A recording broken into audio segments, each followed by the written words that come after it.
Hello guys, today I am discussing about one of the most popular treatment for hair loss treatment in clinics in India. दोस्तों वैसे तो काफ़ी सारे online में अभी आपको सीरम, लोशन, टैबलेट सब ऑनलाइन अवेलेबल होता है मार्केट में बट वो कई बार रिजल्ट नहीं दे पाता।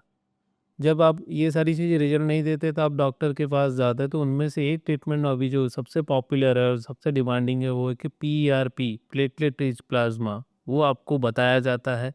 तो कई बार आपके मन में डाउट्स होता है कि क्या ये ट्रीटमेंट करूँ कि नहीं, ये मेरे लिए सही रहेगा कि नहीं, उसका advantage, disadvantage, side effect, cost, ये सारी चीज़ें में जो भी डाउट्स हैं हम इसके बारे में क्लियर करने जा रहे हैं। चलिए दोस्तों शुरू करते हैं। तो दोस्तों मैं doctor Kiran Chhotaliya, I am a board certified dermatologist. I am practising in Pune. मैं रेगुलरली काफ़ी सारे हेयर लॉस के पेशेंट अटेंड करता हूँ और उनमें काफ़ी सारे पेशेंट ऐसे हैं जिनका ऑलमोस्ट मिड या एडवांस लेवल का बाल्डनेस हो गया या अभी उनका हेयर का काफ़ी सारे एरिया में थिनिंग हो गया। ये पेशेंट्स को कई बार मिनॉक्सिडिल रूटीन विटामिन से अच्छा रिजल्ट नहीं आता, तो दे आर लुकिंग पे मुझे एटलीस्ट हेयर ट्रांसप्लांट प्रोसीजर में भी नहीं जाना है, मुझे मेडिसिन से रिजल्ट भी नहीं आ रहा है, तो उनके लिए ऑप्शंस क्या है? How can they grow better hair volume and quality with less side effects on a regular manner? तो इसका एक तोड़ निकाला है पीआरपी, प्लेटलेट रिच प्लाज्मा। दोस्तों एक रीजनरेटिव साइंस का एक पार्ट है, इसका एक one of the most popular treatment है। पीआरपी जो है 1970 1970 के बाद प्रचलित हुआ।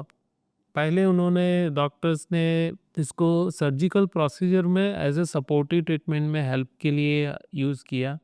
कई जगह पे जहाँ पे हीलिंग स्लो हो रही थी वहाँ पे पीआरपी का यूज़ किया एंड धीरे धीरे उसका यूज़ पूरे मेडिकल फील्ड में बढ़ता गया।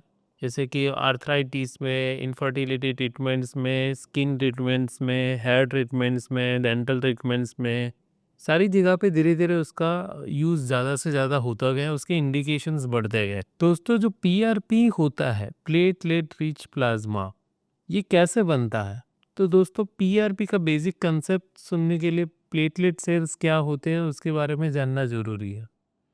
अपनी बॉडी में जो ब्लड होता है उसमें प्लेटलेट नाम के सेल्स होते हैं। ये जो प्लेटलेट नाम के सेल्स होते हैं वो अपनी बॉडी की हीलिंग यानी कि रिपेयर के लिए जवाबदार होते हैं।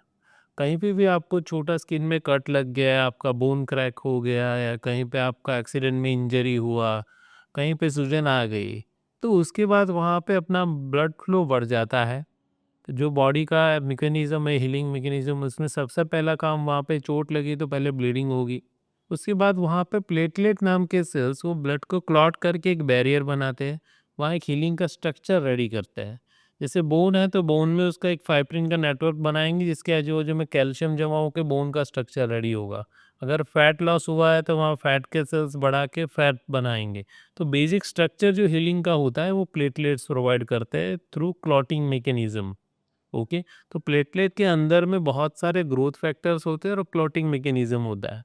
क्लॉटिंग मैकेनिज्म से प्लेटलेट वहाँ पे हीलिंग स्टार्ट करते हैं और उसके बाद वो ग्रो फैक्टर रिलीज करता है तो पर्टिकुलर टिश्यू ग्रो होता है। बोन डैमेज हुआ तो बोन होगा, फैट डैमेज हुआ तो फैट होगी। अपने केस में अगर हमें हेयर ग्रोथ चाहिए तो हेयर का ग्रोथ चालू होगा। तो प्लेटलेट सेल्स दो चीज़ें करते हैं, एक तो हेल्दी एनवायरनमेंट प्रोड्यूस करते हैं और दूसरा वो टिश्यू को रिपेयर होकर ग्रोथ होने के लिए फ़ायदा करता है। तो ये regenerative science, okay, anti ageing science का एक बहुत अच्छा क्रूशियल रोल उसमें प्ले करता है। तो प्लेटलेट का जो हमें कंसंट्रेशन चाहिए वो बहुत मायने रखता है। ओके, कहीं पे भी ब्लड क्लॉट होता है तो वहाँ प्लेटलेट के सेल्स बढ़ जाते हैं और फिर हीलिंग प्रोसेस चालू होती है। तो सेम कंसेप्ट में जब आपका ब्लड हम यहाँ पे इंजेक्ट करें उसकी जगह पे अगर हम प्लेटलेट के सेल्स हायर कंसंट्रेशन में, अगर वहाँ पे जो टिश्यू में हीलिंग चाहिए, हमें रिपेयर करना है, वहाँ पे इंजेक्ट करें तो डेफिनेटली वो सिमिलर वे में ही हीलिंग या रिपेयर चालू करेगा। तो इस हिसाब से प्लेटलेट सेल्स और प्लेटलेट रिच प्लाज्मा काम करता है। ब्लड और प्लेटलेट रिच प्लाज्मा में डिफरेंस क्या होता है? क्योंकि क्या हम डायरेक्टली ब्लड इंजेक्ट नहीं कर सकते? तो जी दोस्तों यही वो दोनों में डिफरेंस है। जब हायर कंसंट्रेशन ऑफ प्लेटलेट होता है तो वो हीलिंग को बहुत फास्ट एक्टिवेट करता है, ग्रोथ फैक्टर रिलीज करता है और जिससे धीरे धीरे टिश्यू नॉर्मलाइज होने लगता है। उसका जो डैमेज हुआ था, इन्फ्लामेशन है, वहाँ पे ब्लड सर्कुलेशन कम है तो वो सारी चीज़ें रिपेयर करता है। तो प्लेटलेट के 3-4 रोल्स है। वो ब्लड सर्कुलेशन बढ़ाएगा टिश्यू का, ग्रोथ प्रमोट करेगा, जो स्टेम सेल्स होगी उसको मल्टीप्लाई होने के लिए हेल्प करेगा और जो डीजनरेटिव प्रोसेस है, अगर वो टिश्यू आगे जाके डेड होने वाला है तो उसको रोकेगा उससे।